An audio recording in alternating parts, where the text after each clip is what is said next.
Hey, it's Spence from Launch Flows, and I had a great question in the Facebook group from Obi Brown, who asked, hiding upsells and downsell products. Is there a non-plugin way to hide my products that I will use for upsells and downsells?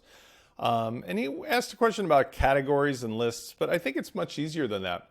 I'm going to show you how to do that with the Gutenberg block editor if you have Launch Flows 3.5.3, which is going to be released any day now, or if you have the classic editor, which is the default for WooCommerce presently.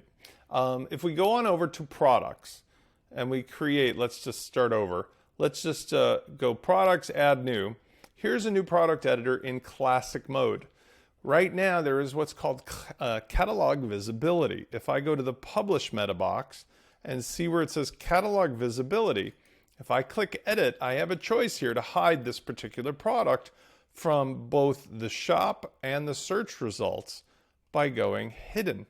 And if I do that, then the product will be available to me to use for the upsell or for the bump widget or even for direct to checkout link, but it will not show up in any of the shop listings or any of the other queries that have to do with products, which is really handy. So it won't show up on the shop, won't show up on search results. That's all you need to do. Now, I've included a new feature in Launch Flows 3.5.3 that makes the Gutenberg editor available in products where it normally wouldn't be. And the way that you achieve that is one of two things.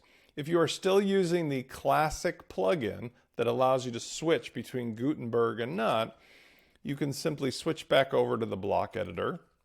If you don't have that plugin and you install Launch Flows, you'll be able to use the block editor out of the box. So I'm kind of thinking out loud here. I might need to put in a switch myself, but the point is you can get to either one of the editors now with the Launch Flows upgrade. You just have to choose which one you want to use. Here I've added a new feature that will add the necessary meta box on the right hand side for the same kind of situation, and it's called catalog visibility. I'll drag it up here. And you do essentially the same thing. You would just choose hidden and then OK. So just to review, the best and easiest way to handle this is just to use the product itself and the catalog visibility, which will hide it, so that then you can take the ID of the post, 50187, or if you have a variable product, you can take the unique variable ID for each of the